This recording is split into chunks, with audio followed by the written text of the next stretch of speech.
You wake up in the year 1347. Your town is quiet. Too quiet. Yesterday your neighbor was healthy. Today, he's dead. And the disease spreading across Europe will soon be called the Black Death. Morning. The first thing you notice is the silence. Normally, mornings in your town begin with noise. Horses pulling carts, merchants shouting in the market, children running through the streets. But today was nothing. You step outside your wooden house. Cold air fills your lungs. A thin fog covers the narrow road. Across the street, your neighbor's door hangs open. Just yesterday, he was repairing his roof, laughing, talking about the coming harvest. Now the house is empty. A woman suddenly screams somewhere down the road. Then you hear something strange, a slow creaking sound, a wooden cart rolling over stones. A man walks beside it, shouting loudly, "Bring out your dead! Go on!" Your stomach tightens. The cart passes by. Inside are bodies wrapped in cloth. 3 of them. You realize something terrible has arrived in your town. By midday, the village square fills with whispers. People speak quietly, as if the air itself might carry the sickness. Travelers say the disease came from distant lands. Some say it began in Asia. Others say ships brought it from the ports of the Mediterranean. Merchants speak about entire cities collapsing. No one knows the truth. All they know is this. People get sick suddenly. They develop fever. Their bodies weaken. And then strange swellings appear on their skin. Large black lumps under the arms or around the neck. Painful. Terrifying. Most people who develop them die within days. No one knows how to stop it. Late in the afternoon, you see something unusual walking down the street. A doctor, but not like any doctor you have seen before. He wears a long black robe and gloves. His face is hidden behind a strange mask with a long, curved beak. Inside the beak are herbs and flowers. People believe strong smells protect against disease. The doctor knocks on doors, entering homes where sickness has appeared. But even he looks afraid. Because the truth is simple. Doctors have no cure. They don't understand what causes the illness. They can only watch and hope. Within a few days, the sickness spreads. Your town priest begins visiting homes to give final prayers. Funerals become common. Too common. At first, people gather to mourn. But soon there are too many deaths. Graves fill quickly. Workers begin digging large pits outside the town walls. Mass graves. Bodies wrapped in cloth are placed inside. Sometimes dozens at once. The church bells ring constantly. Morning, afternoon, night. Every ring means someone else is gone.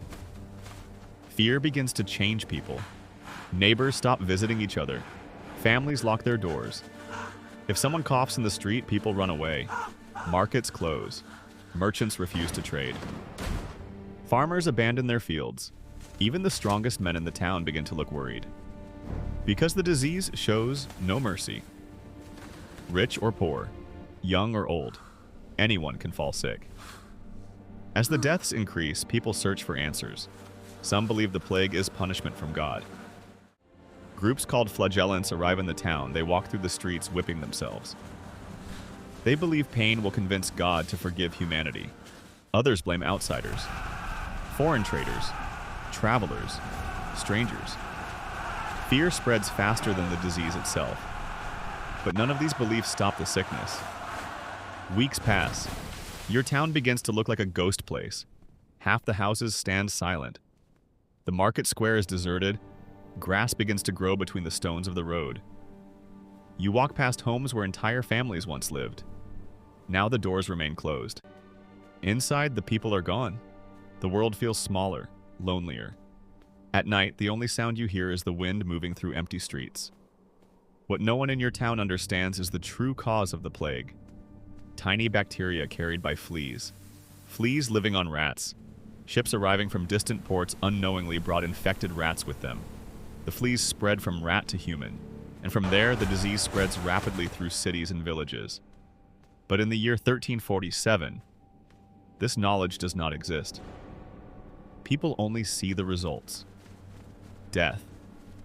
Everywhere, you begin taking precautions. You avoid crowded places. You burn herbs in your home. You wash your hands in vinegar because someone said it might help.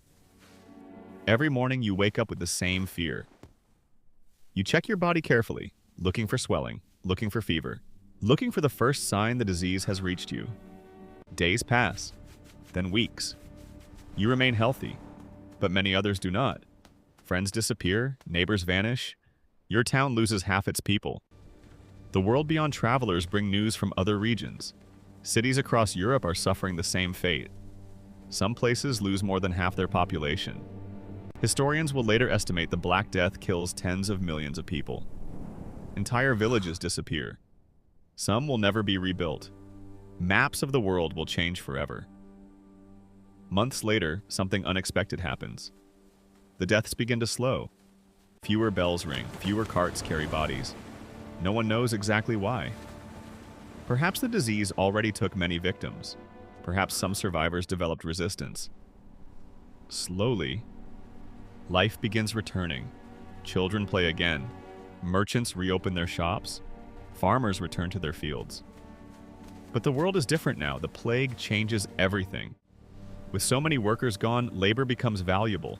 Peasants begin demanding better treatment. Old systems of power weaken. Historians will later say the Black Death helped reshape Europe. It changed economies, social structures, and the course of history. Years later, you stand once again in the market square. The town is alive. Children laugh. Merchants shout. Life has returned. But you will never forget the silence that once filled these streets. You survived one of the deadliest disasters in human history. A time when the world seemed ready to collapse. Yet humanity endured.